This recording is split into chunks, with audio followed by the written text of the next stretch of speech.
Oke, kita lanjutkan lagi. Di sini kita akan membahas tentang koordinat titik pada lingkaran satuan. Nah, lingkaran satuan ini adalah lingkaran dengan jari-jarinya adalah 1. Nah, berarti kalau kita konsekuensinya apa? Berarti kalau kita tentukan panjang busurnya di sini, karena jari-jarinya adalah 1, maka untuk panjang busur sama dengan R theta. Kalau R-nya adalah 1, maka S-nya itu sama dengan sudutnya. Nah, otomatis konsekuensinya apa? Jadi konsekuensinya adalah ketika kita masukkan cos theta di situ, itu tidak lain adalah cos S. Begitu juga kalau kita masukkan ke sin theta, maka sin theta tadi adalah sin S. Nah, di sini ada tabel. Kalau S-nya 0, maka titiknya ada di sini berhimpitan dengan sumbu X, berarti 1,0, maka cos S-nya 1, sin S-nya adalah 0.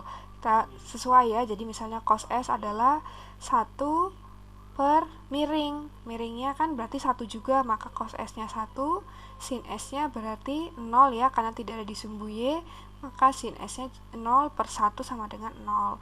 Demikian juga untuk pi per 2. Berarti kalau sudutnya pi per 2, maka S-nya adalah pi per 2, titiknya ada di sumbu Y, maka koordinatnya adalah 0,1.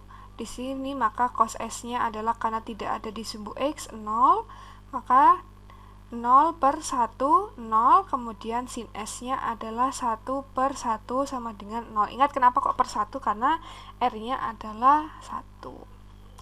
Nah, fungsi yang berkaitan dengan lingkaran satuan ini disebut sebagai fungsi sirkular yang setiap panjang busur S ini menentukan sepasang cos S sin S dari lingkaran satuan.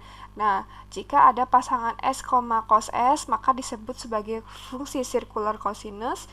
Kalau ada pasangan S dan sin S, maka disebut fungsi sirkular sinus.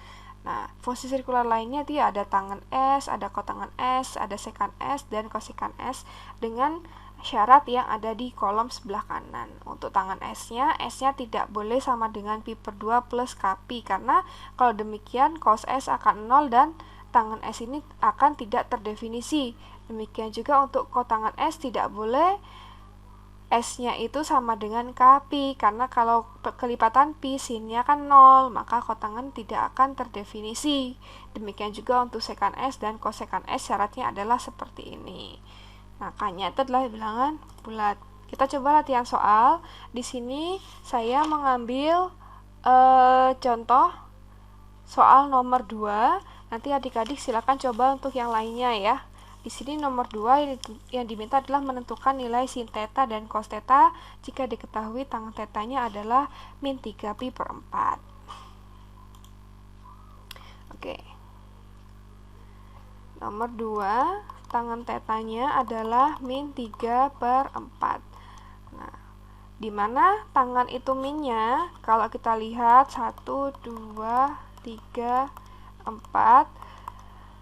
Di sini ada dua kemungkinan, yaitu ini kan yang positif semua, all positif semua, sindikat, tangannya kosong. Nah, berarti selain itu tangannya itu negatif, berarti antara di kuadran 2 atau di kuadran 4. Kalau di kuadran 2 berarti Y-nya yang positif, X-nya yang negatif. Kalau di kuadran 4, Y-nya yang negatif, X-nya yang positif, karena X-nya ke arah kanan, Y-nya ke arah negatif. Nah, berarti kalau dengan demikian, untuk di kuadran 2, Y-nya itu adalah tangen depan per samping ya. Y-nya yang positif berarti 4, X-nya yang Y-nya yang depan ya, depan per samping, ordinat per absis berarti Y-nya yang positif di sini 3. Kemudian X-nya yang negatif min 4. Kebalikannya untuk yang ini Y-nya yang negatif berarti minus 3, X-nya yang 4. Dengan demikian sin tetanya itu adalah ordinat per jarak ya.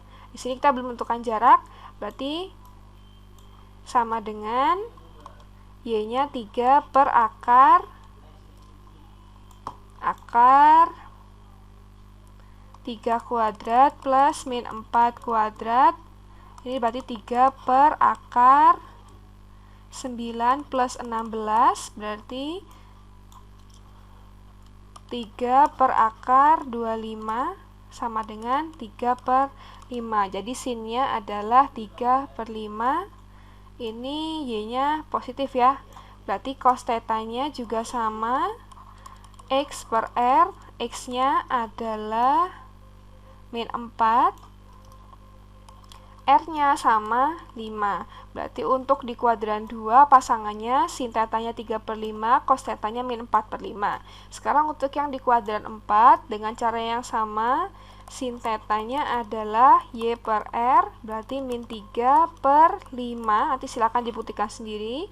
Dan cos theta-nya adalah X per R-nya adalah 4 per 5. Nah, seperti itu. Nah, di sini kita tekankan lagi, kalau bingung seperti saya tadi, tangan-tangan itu apa ya? Kita tulis aja di sini. Tangan theta itu adalah ordinat per apsis. Berarti ordinatnya ini adalah Y, apsisnya adalah X. Tinggal menentukan di kuadran-kuadran yang bersesuaian seperti itu.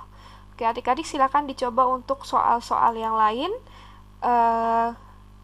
Jika ada kesulitan, dicocokkan bersama di kolom diskusi. Saya harap semuanya bisa berpartisipasi ya. Oke, sekian, selamat belajar.